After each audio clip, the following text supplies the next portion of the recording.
I want to start this episode with something of an apology. I recorded this episode with Georgina 2 months ago, and I recorded it on January the 5th. Of course, the next day, January the 6th, was the day of the storming of the Capitol, and that proved to be a great distraction for me, because lots of conspiracy theories arose from such a dramatic and momentous event.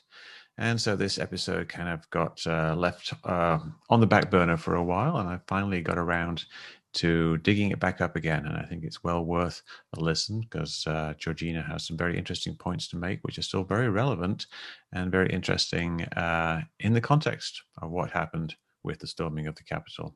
So here we go. Welcome to Tales from the Rabbit Hole. I'm your host, Mick West.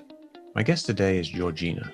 Georgina lives in the UK, and she has a friend who believes in conspiracy theories, and specifically the QAnon conspiracy theory, which is kind of interesting because QAnon is more of a US-centric conspiracy theory, and yet Georgina's friend is in the UK. Georgina said something at the end of this podcast that I thought would be actually a good thing to start with, because not everyone listens to the end of the podcast, so I wanted to get this in. So let's start with that, and then we'll start into the podcast.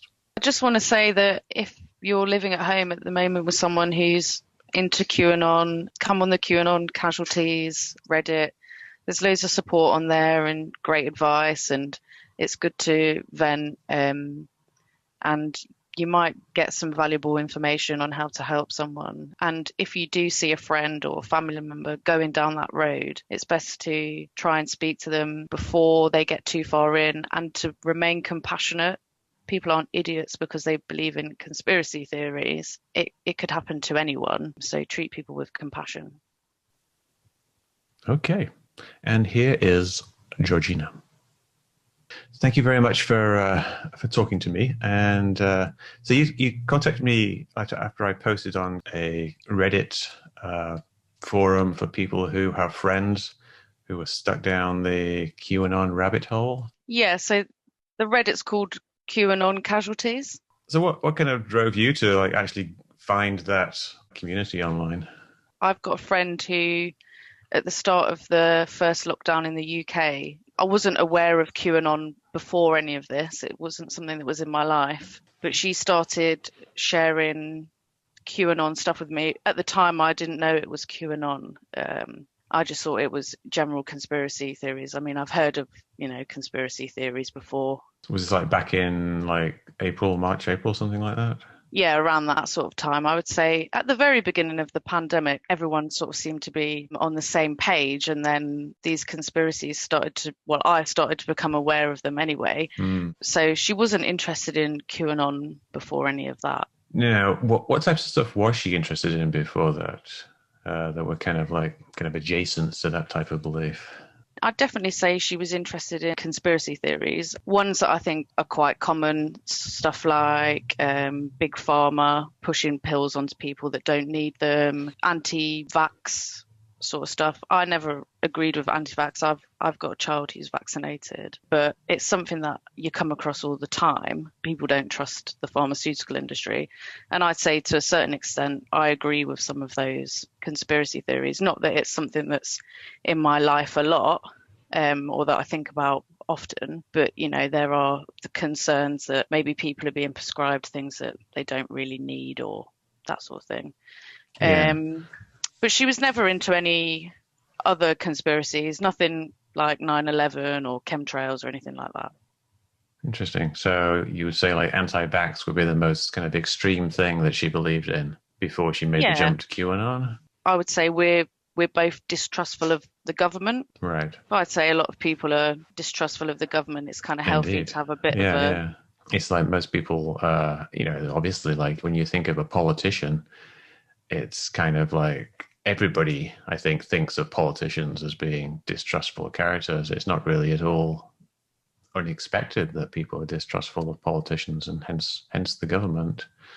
So that seems to me to be a bit perfectly healthy suspicion for people to have. Yeah, I'd say so. It's good to always look at things from two sides and try and work out what the middle point is. Right. So your friend started sharing QAnon stuff with you. How did that kind of like start, and how did it evolve? We was talking on the phone one evening, and she was talking to me about a few different conspiracies that she'd heard about COVID-19. And one of the things that got brought up was that documentary, The Fall of the Cabal, which she sent it to me and I tried to watch a bit of it, but I found it unwatchable. It wasn't entertaining. It was quite like bizarre, really poorly edited, really long. It's not something that you could just sort of watch and then talk about. I think it was something like 8 or 9 videos that she was watching it bit by bit every evening.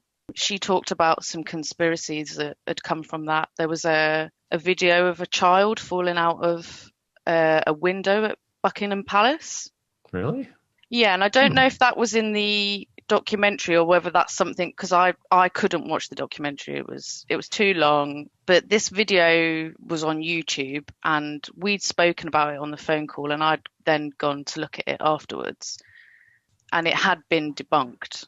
It wasn't a child falling out the window. It was an actor, and it wasn't Buckingham Palace. It was for some American TV show, but it'd come into this conspiracy that Buckingham Palace were part of a paedophile ring, and that's how it tied into the adrenochrome stuff. So the idea there was that there was a child being trapped in Buckingham Palace, and it's trying to escape out of the window, and it falls out whilst trying to escape, and somebody happened to catch it on video, and this is proof of this big conspiracy where the Queen and other people are kidnapping children and torturing them so they make more adrenaline in their blood, and then they drink their blood. Yeah, so we had a discussion about this the next day, because I said I'd gone and looked at it, and then I said, well, I've read this article on Snopes and I've looked at different things, and this is what I think. That's when she told me that you can't trust the fact-checking sites because they're part of the cabal, and that you can't trust the information that you can get off Google by reverse searching, that sort of thing, because Google are part of the cabal and they change the dates of things to make it so it doesn't work. So did you try showing her this video like from Snope? Yeah, so they had an advert. So it was used on an advert reel. Okay. So I sent her the advert, but her response was that that would have been created by Google to make this look like it's not true. So even though you showed her the evidence that it was essentially not what she thought it was, she then thought that explanation must have been forged afterwards to cover up something that actually happened. Yeah, and it was at this sort of time that she was sort of saying that the Democrats fund Antifa and Black Lives Matter. Then there's all the conspiracies about George Soros funding this vaccine that they're going to use to poison us. Because the QAnon conspiracy contains so many different things, it's almost impossible to debunk because there's just too much. Yeah. Oh, yeah, definitely. That's a big problem I have, because something that I do other than this podcast is debunking individual conspiracy theories and individual bits of evidence, and it's often referred to as playing a game of whack-a-mole, because you whack down a bunch. Don't know if you have whack-a-mole in the UK. It's like an arcade game where you hit things. Okay. I didn't know if it was an American game or not. It might have been called something different, like Whack-a-Badger or something. You hit one of these things on the head and another one pops up, and it's a deliberate strategy, and it's in some regards it's referred to here in the political arena as I think Steve Bannon, who's a guy over here, has called it flooding the zone with shit. And it's basically you just pour out endless conspiracy theories, so no matter how many are debunked, there's always going to be some remaining. And it's a really big problem, because the people who believe in these conspiracy theories can always move on to another one, and I'm sure that's what your friend would have done. Yeah, so I think some of the things that she was talking about at the start, like 5G, that seems to have disappeared now. I don't think. Oh, really? Yeah, she doesn't talk about 5G being a cause of coronavirus anymore. Do you know why she would have moved on from that? Do you think she just found more interesting things to talk about, or does she no longer believe that? think that's interesting. I'm not 100% sure. It used to be something that was brought up in conversation a lot, so maybe she Yeah. just doesn't bring it up anymore because she knows that I don't believe that it was caused by 5G.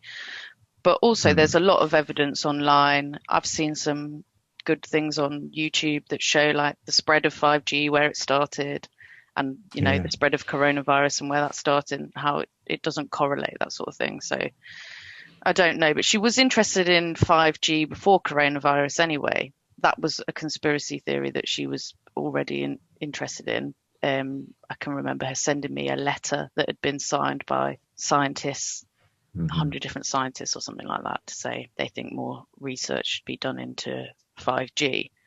But Would yeah, you say like all of her original conspiracy theories were all like centered around health, like yeah, things like I would say so. 5G? Yeah, so she works in environmental sciences, and I think her master's degree is in environmental sciences. So that's got a massive part to play. And I think there are genuine problems that we have in the world, climate cover-ups that would be considered a conspiracy. But obviously, there are things that are real. There are real conspiracies.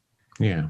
Part of this QAnon conspiracy that she follows now is that she doesn't believe in climate change anymore. She used to believe in climate change, but now she thinks that that ties Hmm. into the conspiracy as well. Now, when you say she doesn't believe in climate change, does that mean she doesn't believe carbon dioxide warming the climate?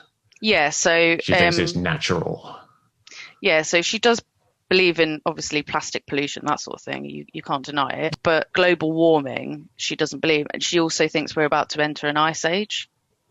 Is that a conspiracy in America? Do you have that or Climate change thing, yeah. yeah. It's a huge thing over here. A lot of people think that it's kind of a political split as well. Like the Republicans tend to be more free market people who want industry to be unfettered by regulations, and they see the climate change stuff as being kind of a power grab where they've faked the evidence of carbon dioxide so they can put more restrictions on industry. So you get this kind of politically based belief in science, where the Democrats tend to be more in favor of regulation of industry, and the Republicans are opposed to regulation of industry, and that's led to the Democrats being more in favor of the science that indicates we need regulation, and the Republicans the other way. And it's, a lot of people, I think, really don't understand the science behind global warming, the greenhouse effect of carbon dioxide and things like that. And so you have to go by some expert's opinion, and people end up picking their experts, like your friend is choosing to believe Piers Corbyn.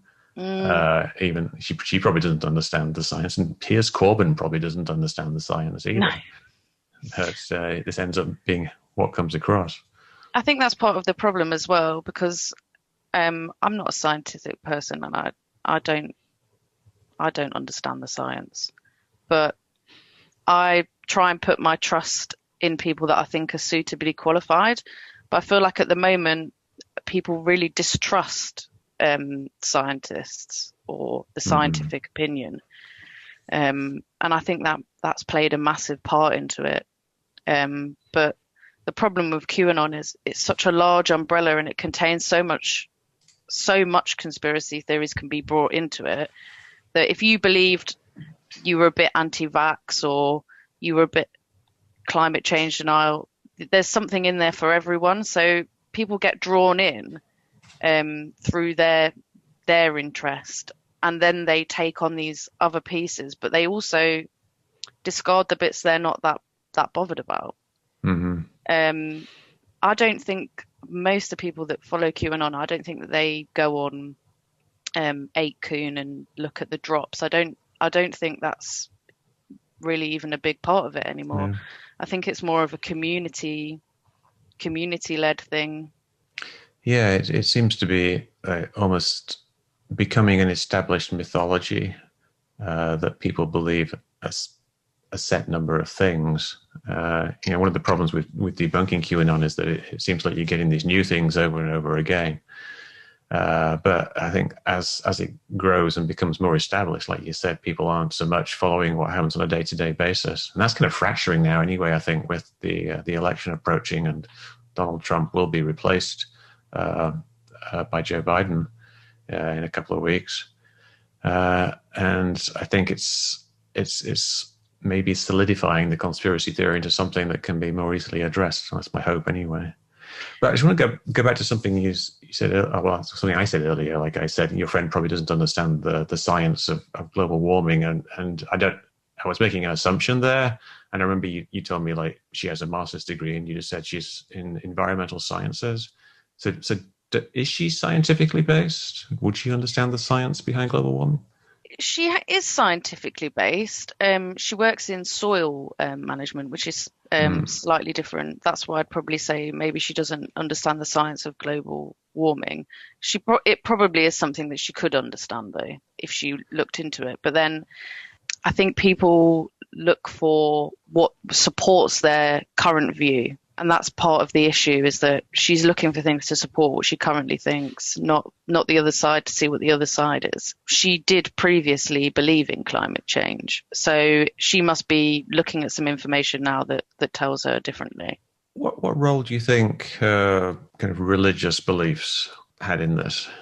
My friend is, I would say, spiritual, but doesn't follow an organized religion. She does talk about Jesus, but then she also talks about more sort of pagan type things. So she's always taken bits of religions that she likes, but not strongly religious, doesn't go to church on Sunday or anything like that. But one thing that I have noticed over this period is she speaks about God a lot more and speaks about Right. Jesus a lot more. And I know that in the American side of this conspiracy, people tie it to God a lot. So I have noticed that her speech, she talks about God a lot more, or being blessed by God, or following God's plan. Yeah, here over here it's very God and really Jesus based. I think kind of in evangelical Christianity behind it. There's some of the people who are famous in the theory. Like there's a lawyer here called Lynn Wood who has been spouting up a lot of stuff about the election, and he often phrases this with talk about angels and biblical verses. Then there's a former general called Michael Flynn who is also, says that he's part of God's army and things like that. So it's, there's obviously like a difference in the terms of the evangelical versus secular with the United States and the UK. But it's kind of interesting that kind of would affect people in Britain, because like I guess most of the QAnon stuff is very US centric. I mean, it's not like Q talks about what's going on in Britain very often. I No, mean, that's one of the things I don't really understand. I'd never heard of this conspiracy before coronavirus, and I think that's obviously drawn a lot of people in the UK. I was listening to I think it was a QAnon anonymous podcast the other day, and they were saying they have a really big following in the Netherlands, and that's where the Fall of the Cabal documentary is from, which I just find bizarre. I don't understand why there's such a big following in the Netherlands. And yeah, there's a lot of people here.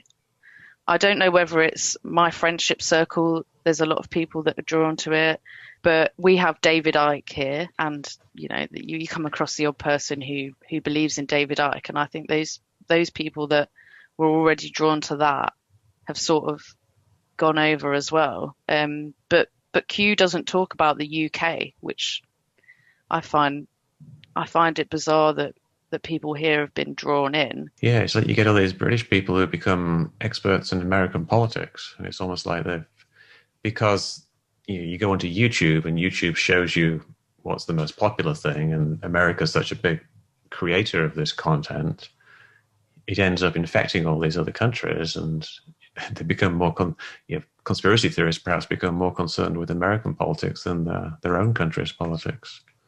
Yeah, and I've got to say I followed the election in America this year more than I would follow an English election. I mean, I'm obviously interested in Mm-hmm. politics here, but I think I was reloading my phone every 5 minutes to see what the updates were.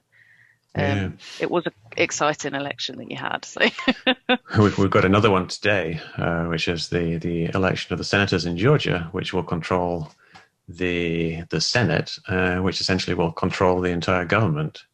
So there's a very interesting and pivotal election going on today, and of course it's all framed in the context of election fraud. There's this big thing about election fraud. I don't know if it's been the news in the UK with this specific thing with there was a phone call with Trump and yeah, the Secretary of State of Georgia, and Trump was basically asking him to find some votes. And one side frames this as being Trump trying to bully the guy, and the other side is framing it as Trump justifiably like expressing his concerns. But this is the context in which this election is going in. So it's going to be very interesting today. This is what I'm going to be doing this evening. I think is watching the early election returns. yeah, and the voter fraud stuff. Because of the conversations that I'd had with my friend about coronavirus and these conspiracies, she asked to stop talking to me for a while because she didn't feel like she could trust me or that I was gonna understand what she was talking about. So we didn't speak for a few months, and then when we got back in contact again, we just sort of didn't speak about conspiracies. But recently I asked her what her opinion was of the voter fraud stuff in America, and she sent me some links to One America News, which I think is is that a YouTube news channel? It's not a real news channel. I think they do actually appear on some cable TV stations. It's kind of framing itself as a replacement for Fox News, which Fox News in the US has been famous for being very, very right wing and supporting the Republicans. But even Fox News hasn't been able to, completely support Donald Trump entirely, and so a few other news networks have sprung into existence, and One American News is one of those, and it's actually becoming more and more popular with the pro-Trump crowd. And how is this voter fraud stuff perceived in America? Do people believe it, or? Oh yeah, no, it's believed very strongly by millions and millions of people. Like a significant majority of Republican voters think there was some voter fraud, and a large number of people, tens of millions of people, think that the Democrats stole the election. So it's a big issue here, and it's a big problem, and it's going to continue to be a big problem for many years to come. And it's being pushed by people at the top, by Donald Trump.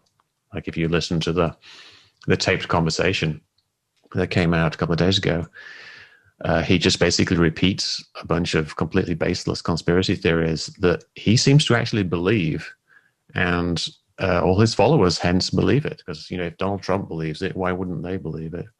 Yeah, So it's a big I problem. listened to the phone call, and to me it sounded like he believed what he was saying. I think he believes in the voter fraud stuff. Yeah. My friend sent me some stuff by is it a lawyer, Sidney Powell? Yeah, Sidney Powell. She was on his legal team for a while, and then they had to let her go because she was a bit too crazy for them. Yeah, so she's coming out with a lot of these voter fraud conspiracies. I find it interesting that people still believe what she's saying, even though Trump won't have her on his team. Yeah, I think that there's two minds there. Like one set of people would accept that she's a little bit too far gone, and the other set of people in the QAnon crowd think that it's all part of the plan.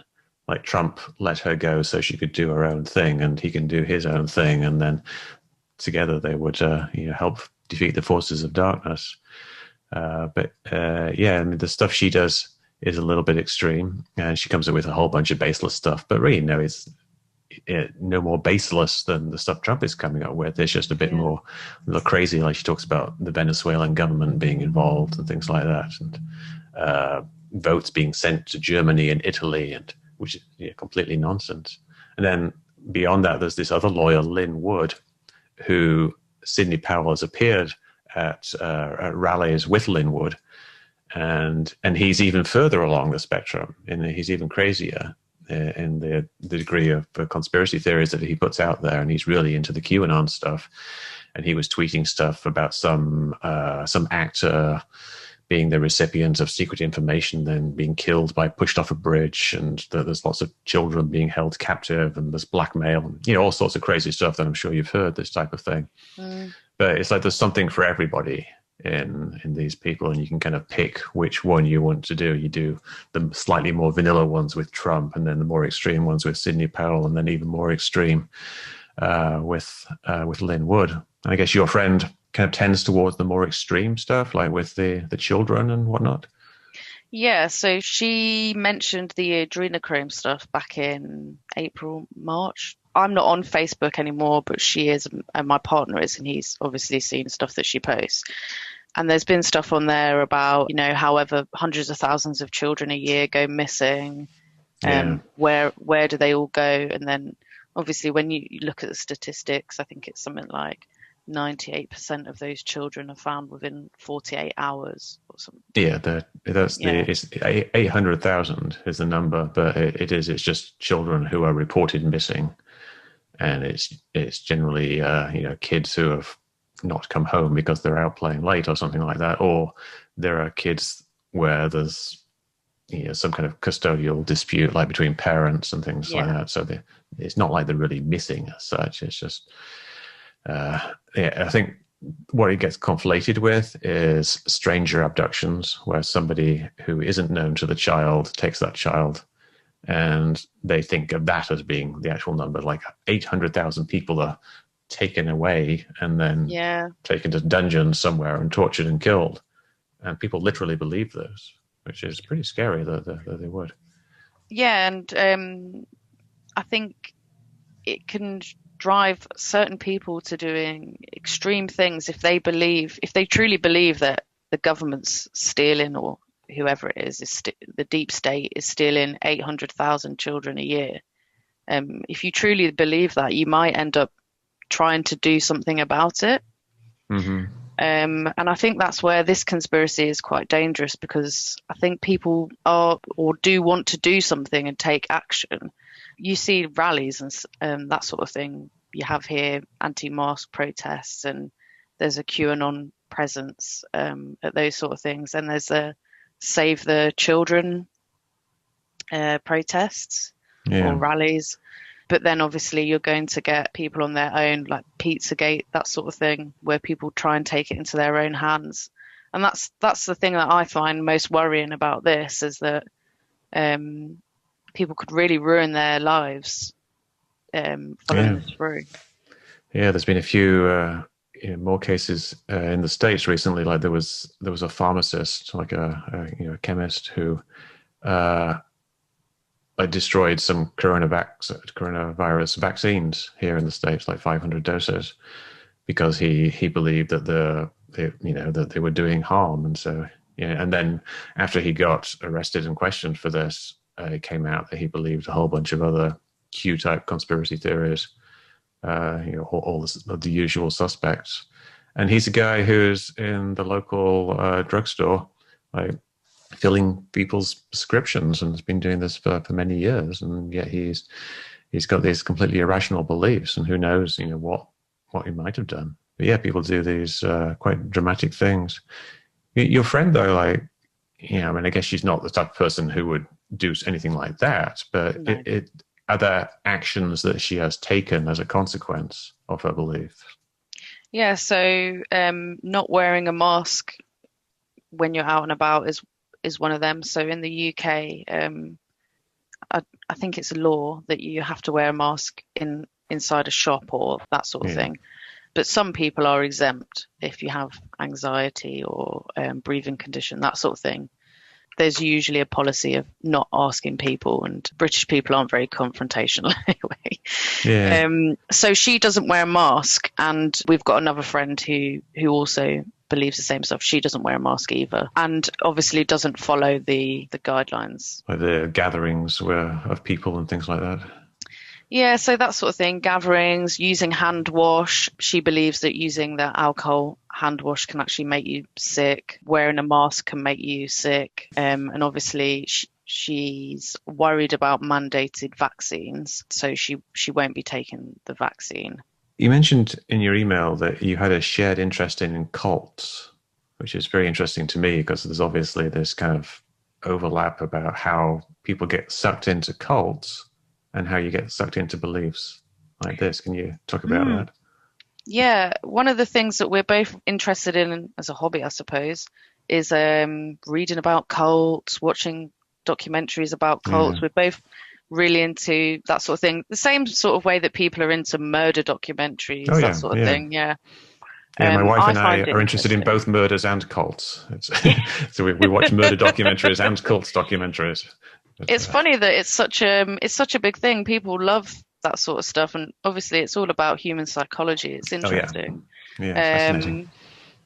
Um, so yeah, that's one of the things that flummoxed me a little bit because we both have this shared interest, and I see a lot of similarities between QAnon and cults. The fact that she decided that she didn't want to speak to me anymore Yeah, when I challenged her beliefs, that's quite cult-like. And in the QAnon casualties Reddit, a lot of people talk about how their families have decided that don't want to speak to them anymore because they don't believe what they believe, and whether it's Q or people in the Q community have sort of said, just get rid of people in your life that don't support your views. So I find it strange that she's armored with this knowledge of how cults work and how people get drawn in, but yet it still hasn't stopped her from being drawn in. yeah, it's interesting, like you say, armored with that knowledge, because I would have thought that this knowledge of how something works, like this mind control, this coercive mind control, would in some ways inoculate you against these things. Maybe inoculation wouldn't be the good phrase to use with your friend because she doesn't believe in inoculation, but armors her against it. If you're aware of the technique someone uses for mind control, but yeah, I think you hear about people who get into cults and they all say, "Oh, I would never fall for a cult," and there's no way it would affect me, and so what? This can't be a cult because it's me and I know about cults. So maybe it gave her a false sense of security, the fact that she knew about cults. Yeah, and I don't think there's many people that would say that they would fall for a cult. Um, Indeed. you know, and people that fall into them don't realize until they've left, and it takes quite a bit of undoing. And I think QAnon's probably the same because it contains so much stuff that it's going to take people a long time to come out the other side. I do find it interesting though that yeah. But one of the things that I've been thinking about is my friend's just slightly older than me, and when I was growing up, I was aware of 4chan, and it obviously wasn't taken seriously. It was a website for trolls, and 8chan. There was child pornography on there, but she would have grown up when people didn't have internet in their houses. And Hmm. maybe she wasn't aware of those sites, or because if someone says to me, this has come from 4chan or this has come from 8chan, I sort of have this knowledge that I'm not going to believe it. Whereas maybe I think QAnon affects people who are slightly older because they're not as aware of those parts of the internet. Yeah, interesting. Yeah, you do tend to see somewhat older people, like 40 plus. Mm. I'm pretty old myself, but I've been deeply involved with the internet since a very early age, so I'm familiar with all kinds of aspects of it. But a lot of the older people, like you say, perhaps you miss out on the new things that are coming out. At some point, you stop following all the new stuff. Like you don't know what TikTok is when you get to a certain age. Uh, whatever the kids are using nowadays is how you would describe it. So, like a younger person, you think might have a better knowledge of what 4chan and 8chan actually are, and so be able to dismiss it more accurately than the You older just people. say, well, why wouldn't Q have their own website? If they've got a Hmm. Q clearance, why are they posting on some obscure meme internet forum? Why aren't they posting on their own website or somewhere more reputable? Yeah, because they could come up with something, or at least somewhere more reputable. Because I think the reason they would give is that on these image boards you can use this anonymous verification code, the trip code, which proves that it's the same person posting, or at least a person who has the same code posting over and over again. But if it was legitimate, they could post on the dark web. They could use Yeah. a VPN. And they could put it in one place rather than just being corrupted by all this nonsense around them on 8chan and 8kun. It's a very good point. How do you think your friend would respond if you raised that point with her? I don't think she follows the drops on 8kun, so I don't know how she would feel about that. I'm sure she would probably come up with some sort of answer. I listened to a really interesting podcast recently about QAnon called Q Clearance, where they talk about who Q actually is. Mm-hmm.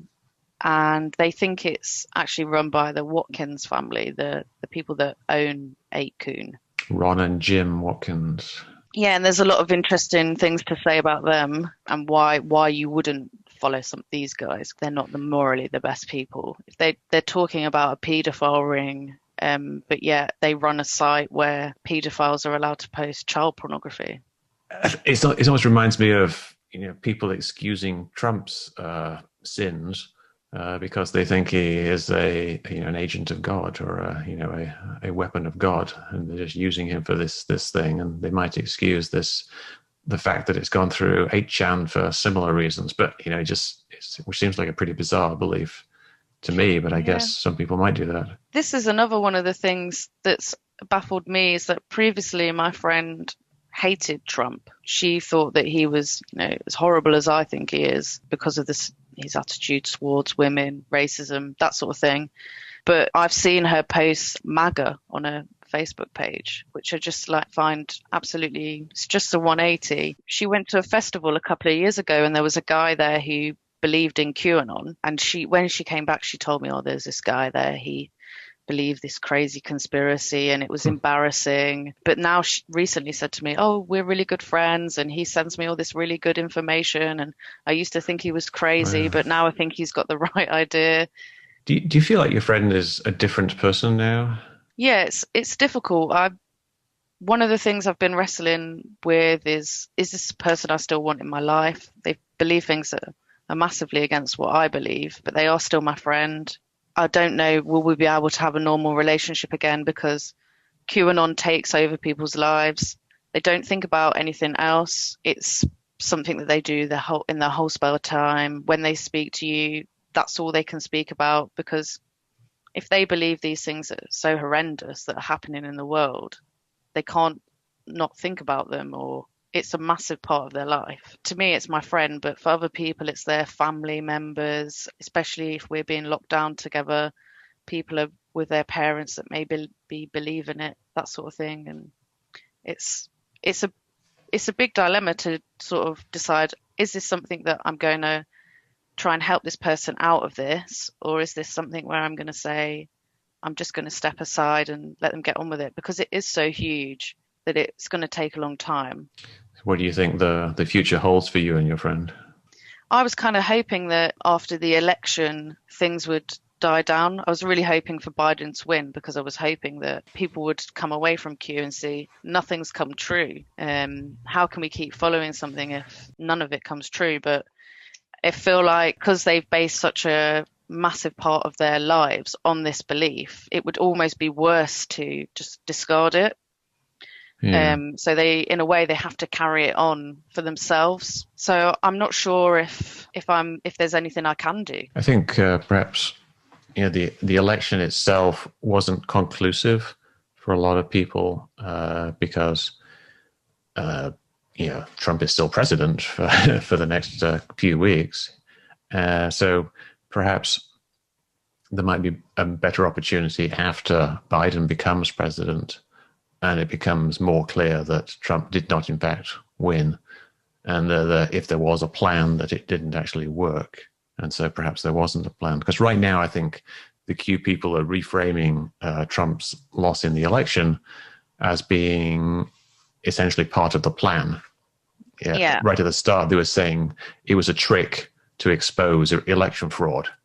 And all this election fraud was going to be exposed. They had secret barcodes on the ballots and things like that. And there was all these theories about what was actually happening, none of which is coming true.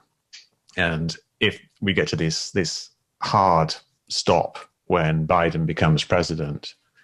I would hope that becomes a turning point for a lot of people. It won't be immediate, I'm sure, but it will be. It's a very solid thing. Biden is now president, whereas right now, after the election, he's not president yet, and there's all this dispute. So maybe wait a few weeks and reevaluate. Yeah, fingers crossed. I'm hoping that will make a difference. I think tomorrow there's meant to be a blackout. That's what I think Q's predicted. So hopefully, well, obviously that's not going to come true. Yeah, I think things are going to happen over the next few days, which will clarify these predictions. Like, if there's a blackout that's being predicted and it doesn't happen, is that a wake-up call? And you see lots of people who used to be Q believers, and something didn't come true, and that allows them to question it. But obviously, in cults and religious, like millennial religions, where they think the end of the world is coming, things can go wrong numerous times before people. Yeah, they just move the date forward. Yeah, they say, "Oh, it wasn't a blackout," or they will claim that they themselves prevented this thing from happening, and it was their warnings of this thing happening that caused it not to happen, which is a useful get out of jail card.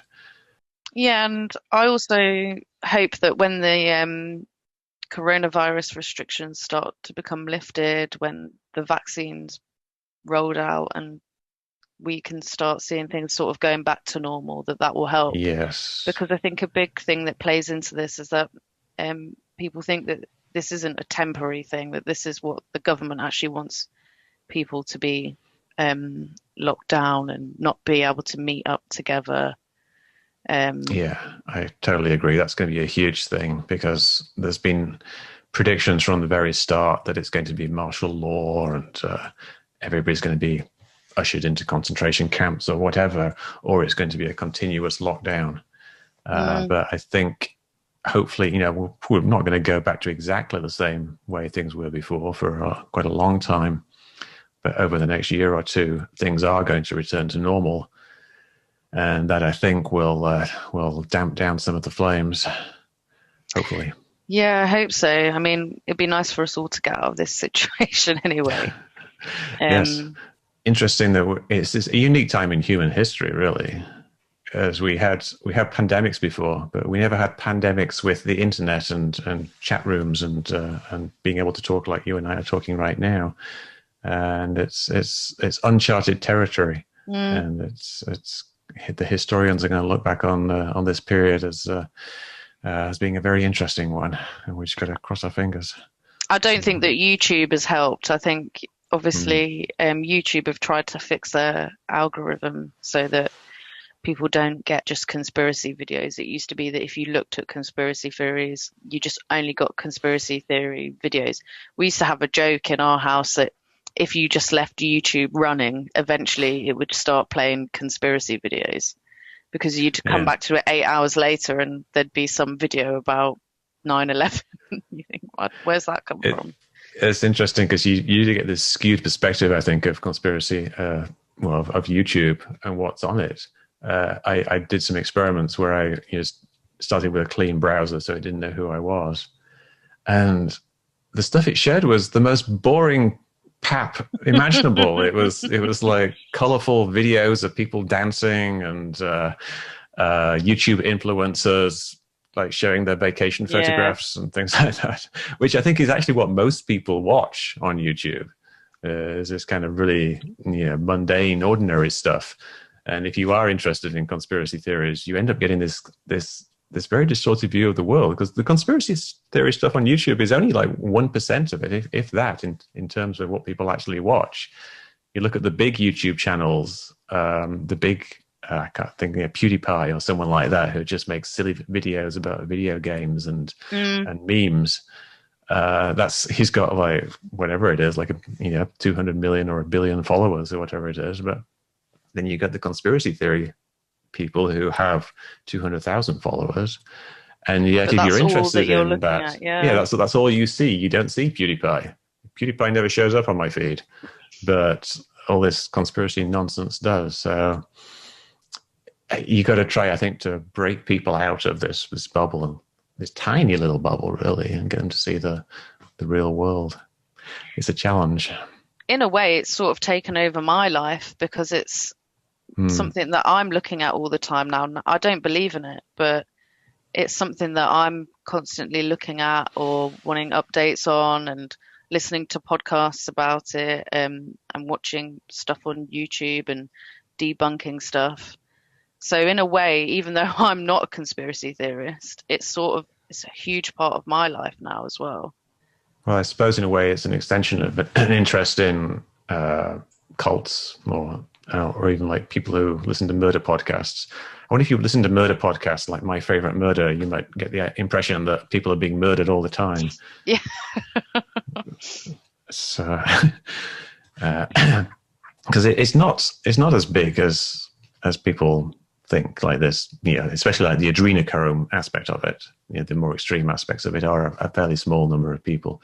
Obviously, the election fraud thing is quite popular, and anti-vax is quite popular. But these more extreme things, I think, are pretty marginal. Yeah, most people that I mentioned QAnon to don't know it. Obviously, I'm in the UK, so it's different. But yeah, most people that I've sort of mentioned to here don't know about Pizzagate, don't know about QAnon, not something that's on their radar. But then you do see people sharing conspiracy-related content or QAnon-related content without actually knowing about QAnon. Do you have like any kind of British or European conspiracy theories that are somewhat similar or at the same level as that you're aware of, that we might not have heard of in the United States? The same as QAnon? Yeah, in terms of like there being some kind of deep state conspiracy to do certain. I mean, what about the Great Replacement theory? Have you heard of that one? No, I've not heard of that one. It's like a theory that white people are being replaced by immigrants as a deliberate way of changing society and changing the power structure or something like that. Yeah, I mean, I think I've sort of heard of that sort of thing, but I think I would say that's probably pretty fringe. Yeah. It's a white nationalist type thing, obviously, and. Yeah, I think you guys in America are much better at conspiracies than we are. Well, we've got it's the whole JFK thing. The whole JFK thing, I think, was a big part. They've been around since before JFK, and they've been a constant feature of the extreme right, or the radical right, as they were called here, before the JFK assassination came around. But that's kind of thrust it into the mainstream. And the very term conspiracy theory itself only really gained in popularity after the JFK assassinations, and then after the RFK assassinations, Martin Luther King as well. There's kind of this slew of assassinations in the 60s. And I think the whole conspiracy theory thing kind of dates back to around that time. And of course, there's a conspiracy theory about that, which is that the term conspiracy theory was invented to denigrate people who believed in these conspiracy theories. Because it also came out around that time. Yes, I agree with you. The Americans do conspiracy theories at a different level than most of the rest of the world.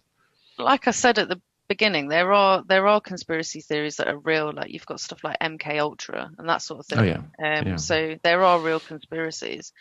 And that's one of the things I always point to when I discuss it, is that the amount of people that would be involved for this conspiracy to work, that eventually it's bound to leak somehow from a reputable source. And you see that with conspiracies that are real, that there's too many people involved for them to keep it sort of under wraps. That's why a lot of these things they don't stand up, because why are people not saying anything? Yeah, and I think that's even more true now. I was thinking yesterday, this tape came out like straight away with this phone call. When you go back to times like Watergate, where tapes were actual tapes, and there was no way of the public actually listening to a piece of audio. Like, how do you actually? The only way you would hear it is if it was aired on the evening news or aired on the radio or something like that. Whereas now things get out so quickly and everything has the potential of being recorded. It's probably 100 times harder now to keep a conspiracy secret than it was back in the 1960s. And even in the 1960s, relatively mundane conspiracy theories came out all the time. Yeah, and So, stuff gets leaked all the time to the press in the UK, from the government. yeah, Stuff is gets leaked all the time. Almost every I week think there's a leak. I think the conspiracy theorists would claim that all those leaks are actually controlled disinformation. So they kind of wrap it all up as being part of the plan, which is a Q strategy, that everything is part of the plan. So if something appears to be going wrong, that's part of the plan too. And if something doesn't come true, that's part of the plan. So it's a get out of jail free card. And I think one of the things that draws people in is this idea of there being a plan, because life is chaotic and there isn't a plan. No one really knows what they're doing. It just shows the way that this pandemic's been handled. That, Yeah, interesting. they are trying to follow the best advice that they can, but they're juggling other things like the economy, that sort of stuff. And it's just sort of shown there isn't really a plan. We're all winging it. And I think that people Yeah, like the idea of there being a plan. yeah, and that's quite apparent when one of the sayings of the QAnon crowd is trust the plan, and you hear that repeated over and over again. It's like a mantra, and I think it does actually have like a calming, soothing effect on your mind. Trust the plan. There is a plan. Trust the plan, and if you trust the plan, it's like the same religious effect of like having faith in God. Like trust God's plan. It's a direct equivalent to that thing. Like we don't know why we're going through this hardship, but trust God's plan. And now we've got trust Q's plan, and I think it helps people get through difficult times if they have trust that there is some kind of plan that it's all going to come out well in the end. Yeah, because we're obviously in a crisis at the moment, and I think it's like, yeah, people become drawn to religion when they're in a crisis, and I think people have become drawn to this because we're in a crisis. It's nice to feel like there's a plan, even if what the plan is horrible. It's a plan, and it's to combat all this evil that's going on in the world. Then let's just follow the plan. And I think before COVID-19, people was sort of, the QAnon thing sort of seemed like it was dying down a little bit. That's the impression that I got. But obviously, as this pandemic's progressed, it feels like it's ramped up again. Yeah, indeed. Yeah, it's given it fresh wings, and the election has become a focal point of it as well, which gave it a huge boost, especially when Trump didn't disavow it, and then other people around him started echoing Q type things. It's really become pretty mainstream now, and I think I was, along with a lot of people, a year or two ago, thinking it was just nonsense that didn't really deserve too much attention. But obviously that was wrong, and it's become this very significant force in American politics, really. When I first sort of heard about QAnon and I was looking into debunking it, that sort of stuff, there wasn't really a lot out there for debunking QAnon. That I was looking on Metabunk, your site. Yeah, there wasn't much there, really. Yeah, no, because I don't think, people didn't take it seriously. It's like a kooky thing. It's like people that follow David Icke. It's sort of really out there, like really far along the conspiracy timeline. And I don't think people were paying a lot of attention to it. It didn't seem like something that a lot of people were really into. It was just like a few extreme people. But now it seems like that it's leaked out a lot further into society than it was initially anticipated to. Yeah, well, let's hope that I guess we'll see what the next 6 months will bring. Yeah, I'll be interested to find out what happens at the end of January, hopefully. Yeah, no, I'm I'm glued to my computer with every new development here. This is always something new coming along. Well, is there anything else you think you want to bring up that you haven't talked about? I just want to say that if you're living at home at the moment with someone who's into QAnon, come on the QAnon Casualties Reddit. There's loads of support on there and great advice, and it's good to vent. And you might get some valuable information on how to help someone. And if you do see a friend or family member going down that road, it's best to try and speak to them before they get too far in, and to remain compassionate. People aren't idiots because they believe in conspiracy theories. It could happen to anyone. So treat people with compassion. That's great advice. Well, thank you very much, Georgina. That's been really interesting conversation. Yeah, thanks for talking to me.